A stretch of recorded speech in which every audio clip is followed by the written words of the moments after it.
Alhamdulillahi Rabbil Alamin. Hamdan yuafi na'amahu wa yukafi mazida. Ya Rabbana lakal hamdu kama yanbaghi li jalali wajhikal karim wa 'azimi sultanik. Allahumma salli ala Sayyidina Muhammadin wa ala alihi wa ashabihi ajma'in.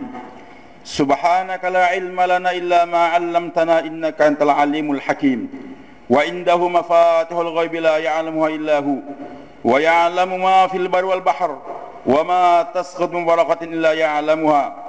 Wa la habatin fi dhulumatil ardi wa la ratbin wa la yabisin illa fi kitabim mubin. Ashhadu an la ilaha illallah wahdahu la syarika lah. Wa ashhadu anna Muhammadan 'abduhu wa rasuluh wa safiyyuhu wa khaliluh. Anna Muhammadan 'abduhu wa rasuluh wa safiyyuhu wa khaliluh. Ballagha ar-risalata wa adda al-amanah wa nasaha al-ummata wa kashafa al-ghummah. Wajahada fi sabili rabbih hatta atal yaqin.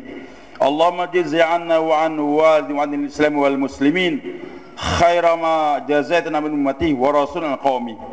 Fa ya muslimun al-kiram, usikum wa nafsi bi taqwallah faqad fazal muttaqun. Yaqul azza wa jalla, ya ayyuhalladzina amanu taqullaha haqqa tuqatih wa la tamutunna illa wa antum muslimun.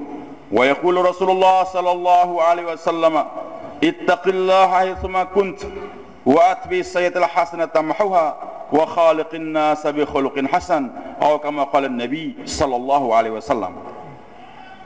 Hadirin jamaah Jumat yang dimuliakan oleh Allah Subhanahu wa taala. Sejak awal Allah telah jelaskan bahwa Al-Qur'an yang merupakan pegangan umat Islam sampai akhir zaman. Alif lam mim zalikal kitab la raiba fihi hudal lil muttaqin. Alif lam mim zalikal kitab, itu Al-Qur'an, la raiba fi, tidak ada keraguan di dalamnya, hudal lil muttaqin, petunjuk bagi orang bertakwa. Hadirin jamaah Jumat yang Allah Subhanahu wa taala, kekhususan daripada Al-Qur'an bahwasanya Al-Qur'an tidak ada keraguan di dalamnya, walaupun sebagian manusia masih meragukan sampai sekarang.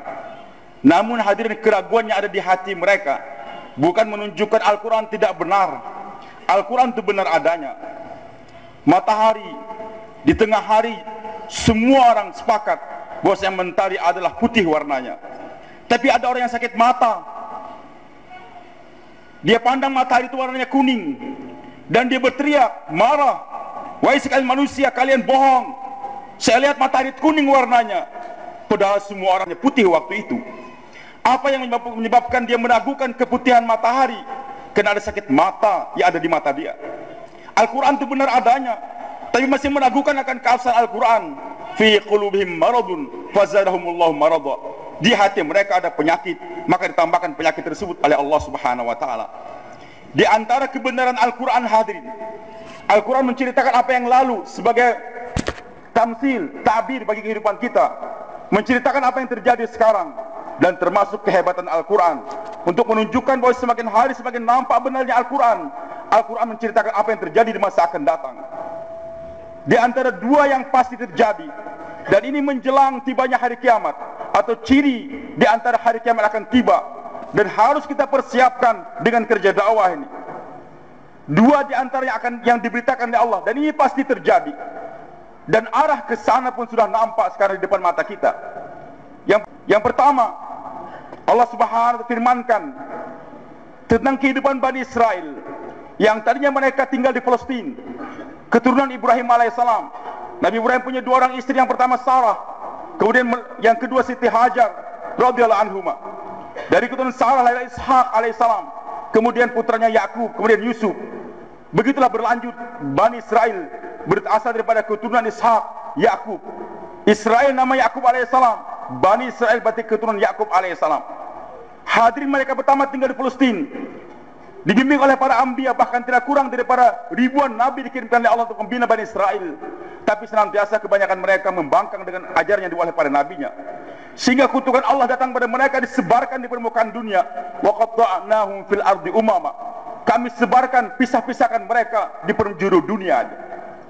Allah muliakan lagi mereka dengan datangnya Yusuf alaihissalam, dibawa ke Mesir, dimuliakan sebagai raja, menteri-menteri, pejabat-pejabat. Tapi karena jauh daripada ajaran para anbiya kemudiannya, mereka menjadi hamba-hamba saya, budak-budak di Mesir, membangun piramida dengan kerja rodi dan sebagainya. Allah ingin muliakan kembali Bani Israel dengan datangnya Musa alaihissalam. Kembali kepada Allah, dimuliakan. Fir'aun pun dihancurkan oleh Allah. Dan Allah katakan setelah itu kepada Bani Israel, wa qulna min ba'di Bani Israel uskul ardh. Kami katakan kepada Bani Israel, silakan tinggal di Mesir sekarang. Dan Allah katakan, fa idza jaa wa'dul akhirati ji'na bikum lafifa. Nanti kalau sudah akan tiba hari kiamat, kami pasti akan kumpulkan kembali kalian di satu tempat. Janji Allah hadirin. Bani Israel yang sekarang tersebar di seluruh dunia, bahkan ada di Indonesia, suatu saat nanti akan dikembalikan ke suatu tempat. Dan ulama sepakat tempat kembalinya Bani Israel adalah Palestina. Ini yang pertama, dan pasti akan terjadi. Dan arah keskin, termasuk di Sudan, di Yaman, di Mesir juga. Orang-orang Israel yang ada di negara tersebut, di Habasyah, Ethiopia, sudah pada kembali dan dipersiapkan oleh pemerintah Israel sekarang. Itu pemukiman-pemukiman. Hadirin, tanpa mengurangi kesemangatan saudara-saudara kita yang berjuang di Palestina untuk melawan Israel. Tapi ingat, bagaimanapun juga usaha untuk mengusir Bani Israel dari Palestina suatu hal yang tidak akan mungkin terjadi. Janji Allah, mereka akan dikembalikan ke Palestina. Mereka akan berkumpul semua seluruh dunia. Yang miskin-miskin sudah mulai datang. Ingat suatu hari nanti, orang-orang Israel yang ada di Amerika, yang kaya-kaya, yang kaya di Eropa, yang kaya di Indonesia dan di Singapura, pasti suatu saat akan diusir oleh masyarakat dunia untuk kembali ke Palestina sana. Dan arah ke sana mulai nampak. Orang-orang yang baik ingin berbuat baik kepada Palestina yang terzalimi, membawa sumbangan, membawa pengobatan di bom oleh Israel, sehingga hari demi hari akan nampak kebencian dunia kepada Israel. Dan itu skenario daripada Allah untuk menggiring masyarakat dunia membenci Bani Israel, sehingga suatu saat nanti orang Amerika akan paham mereka selama ini ditipu oleh Yahudi. Suatu saat nanti mereka akan sadar sesuai dengan apa yang dikatakan oleh presiden mereka sejak sekian tahun yang lalu. Suatu saat nanti Israel pasti akan diusir dari Amerika, dari Jerman sudah, dari Eropa yang lain pun akan terjadi. Hadirin Allah Subhanahu wa taala, dan sebenarnya orang Israel sendiri paham bahwasanya kubur kami yang terakhir adalah Palestina. Dikembalikan ke sana bukan untuk dimuliakan, tapi sebagai kuburan massal bagi mereka suatu saat nanti. Janji yang kedua ini pasti terjadi. Allah sudah ingatkan ketika makar orang Yahudi terhadap Nabi Isa alaihissalam. Mereka berbuat makar ingin membunuh Nabi Isa alaihissalam. Dan mereka katakan, Inna qatalna Masih ibn Rasulullah. Kami yang telah membunuh Isa alaihissalam. Tapi Allah katakan, wa ma salabuh wa ma qataluh. Mereka tidak membunuh Isa dan tidak menyalib Isa, walakin syubbiha lahum. Cuma diserupakan di antara salah satu hawariyin, pengikut Nabi Isa alaihissalam yang namanya Yudas Iskariot, telah berkhianat kepada Isa alaihissalam, dan dia bersekongkol dengan Yahudi untuk membunuh Nabi Isa alaihissalam, bersekongkol Yahudi dan Romawi. Sehingga hadirin Allah Subhanahu wa taala, Allah sayang kepada Isa alaihissalam seorang nabi. Wa ma salabuh, mereka tidak menyalib. Wa ma qataluhu wa ma salabuh, mereka tidak membunuh dan tidak juga menyalib Isa alaihissalam, walakin syubbiha lahum. Isa diangkatkan oleh Allah ke langit, sementara Yudas yang berkhianat diserupakan dengan wajah Isa alaihissalam, ditangkap, dibunuh, disalib. Yang disalib adalah bukan Isa alaihissalam, tapi adalah Yudas pengkhianat yang telah disebut. Hadirin Allah Subhanahu wa taala, Nabi Isa diangkatkan ke langit, dan Nabi telah sabdakan suatu saat nanti Isa alaihissalam pasti turun ke bumi. Beliau belum meninggal dunia, tetapi kenabian beliau telah berakhir, kena diangkat dari bumi. Nabi diutus untuk bergerak di bumi bukan di langit. Maka dengan diangkatkannya beliau dari bumi ke langit, kenabian beliau telah berakhir. Dan doa beliau akan dikabulkan ya Allah. Di antara beliau mendoa, ya Allah jadikan saya nabi untuk ini umat. Allah katakan tidak. Mereka adalah umat Nabi Muhammad SAW. Ya Allah, jadikan saya salah satu daripada itu umat. Allah kabulkan. Nanti menjelang hari kiamat, setelah Imam Mahdi datang di baiat, umat menyatu kembali di bawah pimpinan Mahdi alaihissalam, dan Nabi Isa akan datang di Damaskus, di Menara Putih, disambut oleh Mahdi alaihissalam bersama kaum muslimin. Ketika tiba salat asar, Imam Mahdi mempersilakan Nabi Isa untuk jadi imam. Beliau katakan tidak. Saya adalah umat daripada umat Nabi Muhammad SAW. Hadirin Subhanahu wa taala, tugas Nabi Isa alaihissalam nanti ke dunia mengumumkan 3 perkara, kata Rasulullah. Dalam hadis yang sahih Nabi sabdakan demikian. Yang pertama, Nabi Isa akan mengiklankan di masyarakat dunia, aku bukan anak Tuhan, tapi aku adalah Rasulullah, dan sekarang aku menjadi umat daripada umat Nabi Muhammad SAW. Maka setelah diiklankannya yang demikian, Allah menceritakan dalam Al-Quran surah An-Nisa ayat 159, wa min ahlil kitab illa la yu'minu bi qabla mautih. Tidak ada satu orang pun ahli kitab, para mufassir menjelaskan, yaitu orang Nasrani. Tidak ada satu orang pun yang Nasrani di dunia kecuali beriman kepada Isa alaihissalam. Janji Allah, semua Yahudi akan dikembalikan ke Palestina, dan semua orang Nasrani akan mengucapkan syahadah, masuk Islam semuanya.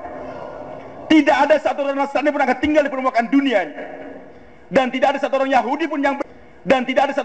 pun yang berkeliaran di permukaan dunia. Semua kembali ke Palestina, dan ini pasti terjadi. Arah ke sana pun sudah mulai nampak. Kemudian yang kedua, Nabi Isa mengiklankan, tugas yang kedua ada, Nabi Isa akan memotong semua salib-salib di gereja-gereja. Tugas yang ketiga, membunuh semua babi yang ada di dunia ini. 3 hadirin tugas Nabi Isa alaihissalam. Yang pertama, mengumumkan saya bukan anak Tuhan, tapi saya adalah Rasulullah, dan saya sekarang umat Nabi Muhammad SAW. Yang kedua, akan memotong semua salib di permukaan dunia. Dan yang ketiga, akan membunuh semua babi-babi di permukaan dunia ini. Berat tugas Nabi Isa alaihissalam untuk mengumumkan kepada seluruh masyarakat Nasrani di permukaan dunia. Padahal waktu itu alat-alat canggih sudah tidak ada lagi, bahan bakar sudah habis. Capek Nabi Isa kalau keliling dunia untuk berdakwah. Yang kedua, bagaimana capeknya beliau untuk memotong semua salib gereja-gereja di permukaan dunia, membunuh babi-babi yang ada di sana. Hadirin, inilah hubungannya dengan gerak dakwah yang kita kerjakan sekarang. Nanti Nabi Isa akan datang dengan seiring gerak jamaah yang bergerak sekarang di permukaan dunia ini. Sebelum datangnya Nabi Isa alaihissalam, banyak masyarakat Nasrani akan masuk agama Islam berbondong-bondong. Alhamdulillah hadirin, sejak tahun 1926 dimulainya ini gerak dakwah kembali secara istimai. 1936 bergerak, mulai masuk ke Saudi Arabia, orang haji mulai berdakwah. Alhamdulillah, Eropa sekarang mulai berubah, Amerika telah mulai berubah. 4.000 masjid sudah ada di Perancis, bahkan 400 gereja diantaranya sudah jadi masjid. Kami heran ketika kami sholat di bulan Ramadan di Jepang, bergerak 45 hari di sana. Ternyata sudah lebih 300 masjid ada di Jepang. Dan begitu semangatnya mereka walaupun kerja capek, tapi orang Islam tidak kalah semangatnya untuk sholat tarawih 1 juz. Sholat tarawih 1 juz.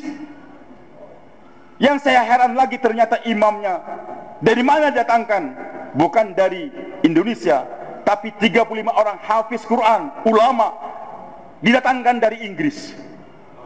Saya bertanya, bagaimana kalian bisa datang kemari?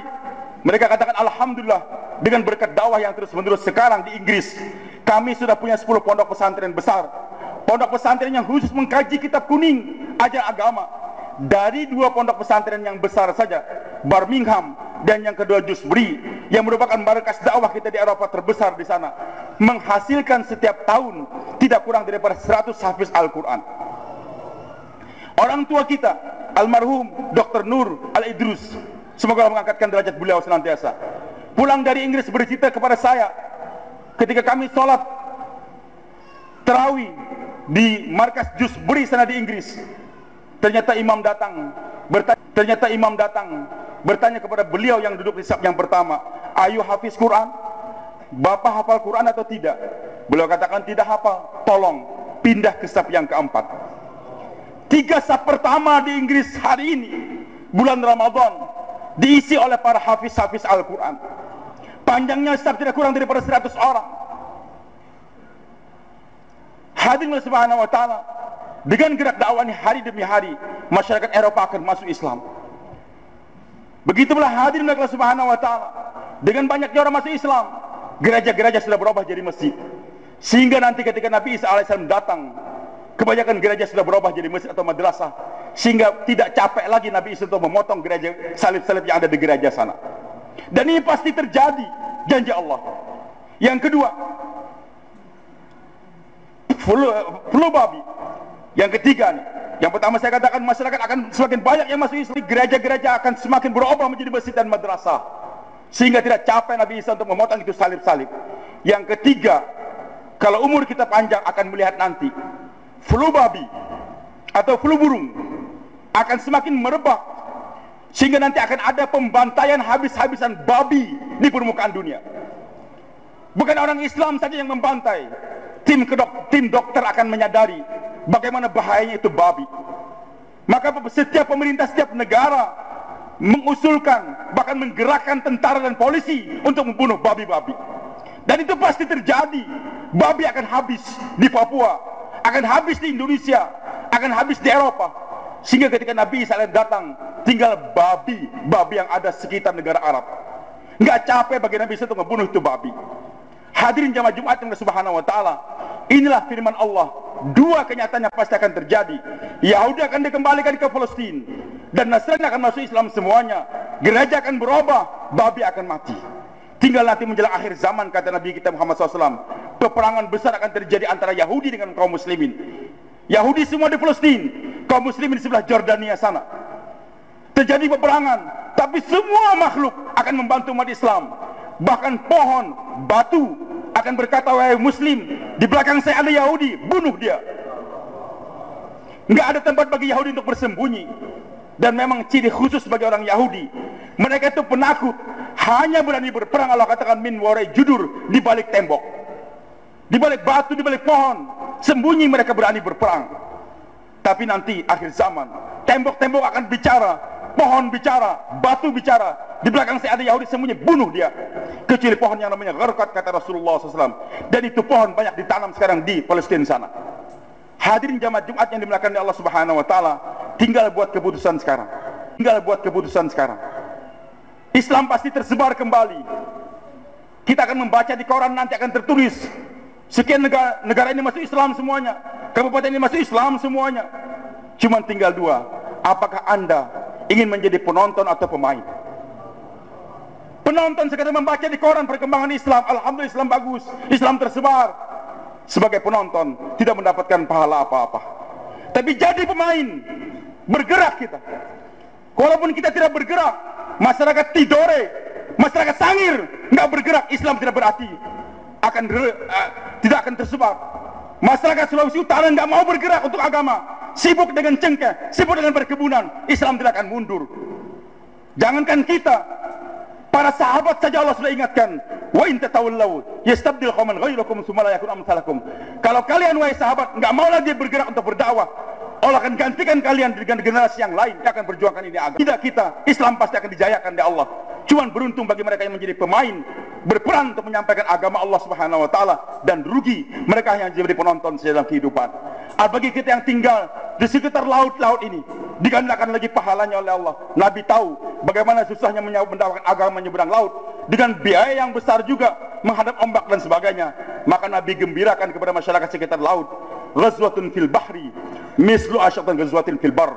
Perjuangan nyeberang laut, pahalanya digandakan 10 kali lipat daripada perjuangan di daratan. Nabi SAW tidur di rumah Ummu Haram bintu Milhan radhiyallahu anha, bibi susuan beliau, berbaring tersenyum. Maka Ummu Haram bertanya, ya Rasulullah, kenapa engkau senyum? Nabi katakan, aku melihat sekelompok daripada umatku sedang nyebrang laut, berada di atas kapal seperti anak-anak raja di atas tahta mereka. Nabi tersenyum, kenapa?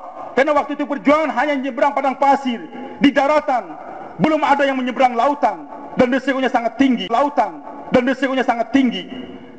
Nah, tapi digambarkan oleh Allah, wahai Muhammad, jangan takut. Nanti umatmu yang kemudian akan nyebrang laut untuk membawa ini agama. Maka ketika bermimpi, dan mimpi Nabi hak, ketika mimpi adanya umat yang mau nyebrang lautan, Nabi tersenyum. Ummu Haram bintu Milhan langsung minta, ya Rasul, doakan agar saya termasuk di antara mereka. Begitu semangatnya itu wanita ingin berjuang nyebrang laut, Nabi katakan, anti minhum, engkau termasuk di antara mereka. Tidur lagi, senyum lagi. Ditanya, kenapa kau senyum lagi ya Rasulullah? Saya mimpi lagi, rombongan yang kedua nyebrang laut lagi untuk menyampaikan agama. Naik kapal, berada di atas tahta, di atas kapal seperti anak-anak raja di atas tahta mereka. Ya Rasulullah, doakan agar saya termasuk rombongan yang kedua. Nabi katakan, tidak, kamu termasuk rombongan yang pertama saja. Meninggal dunia Rasulullah SAW. Abu Bakar pun meninggal, Umar meninggal dunia, Utsman bin Affan radhiyallahu anhu menjadi khalifah di Madinah. Muawiyah bin Abu Sufyan menjadi gubernur di negeri Syam. Beliau melihat ada kesempatan untuk menyeberang ke Eropa sana. Dibuat armada besar, diiklankan. kita akan nyebrang ke Eropa untuk membawa ini agama. Ummu Haram bintu Milhan ingat apa yang terjadi dengan Nabi SAW dahulu. Maka dia target suaminya Abu Ubadah bin Samit. Ubadah bin Samit, cepat daftarkan nama kita untuk berangkat bersama dengan rombongan. Diterima. Rombongan berangkat ke Siprus. Sesampainya di Siprus sebarkan agama di seluruh Eropa. Ketika perjalanan pulang akan kembali ke Damaskus. Perjalanan menuju pelabuhan, Ummu Haram jatuh dari kendaraan dan meninggal dunia di sana. Rombongan yang baru pulang dari Siprus bercerita kepada saya, kami alhamdulillah sempat ziarah ke makam Ummu Haram bintu Milhan, dan di atas kubur beliau tertulis Al-Mar'atus Salihah, wanita yang salihah. Hadirin jamaah Jumat yang Allah Subhanahu wa taala, beruntung bapak-bapak yang tinggal sekitar laut. Mari kita seberangi itu lautan, pergi ke pulau-pulau untuk membawa ini agama, maka kita menjadi pemain yang akan dimuliakan oleh Allah Subhanahu wa taala. Penonton tidak akan mendapatkan trofi, tidak akan mendapatkan mahkota, dan membuat mahkota daripada permata yang disiapkan oleh Allah Subhanahu wa taala. Yaqulu Rasulullah sallallahu alaihi wasallam, kullu bani adam khata' wa khairul khata'in tawwabun. Setiap anak Adam tentu salah, dan sebaik-baik mereka yang salah mereka yang mau bertobat kembali pada Allah. Tubu ilallah wastaghfiru innahu huwal ghafurur rahim.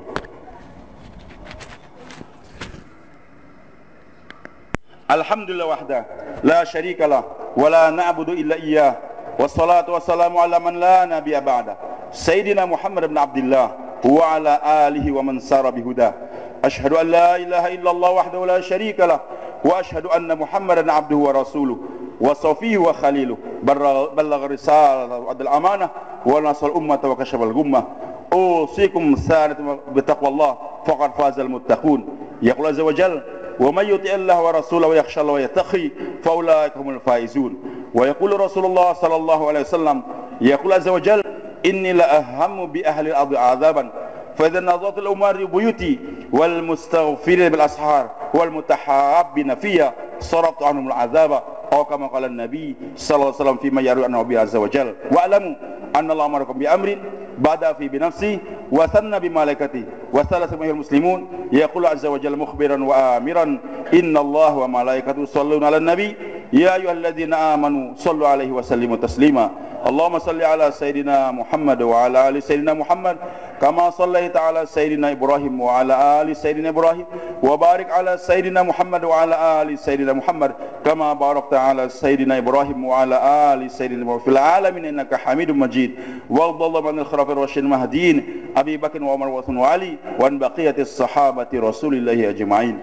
Allahumma ighfir lil muslimina wal muslimat wal mu'minina wal mu'minat al ahya minhum wal amwat innaka sami'un qaribun mujibud da'awat.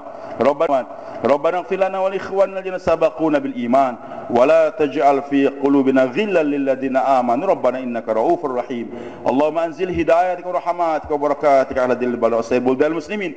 Allahumma istakhdimna wa istakhdim rijalahum li khidmati hadha ad-din du'atan ila dinika fi masyarik al magharibiha waj'al nisa'ana wa nisa'u mutahajjiban mutanaqqiban ghayr mutabarrijat waj'alhunna ka nisa'i sahabah waj'al awladan awladahum minas salihin waj'al al-Qur'ani hafadha. Allahumma inna nas'aluka al-huda wat-tuqa wal-afafa wal-ghina. Allahumma inna na'udzubika min jahdil bala wa darqis syaqa wa su'il qada wa syamatatil a'da.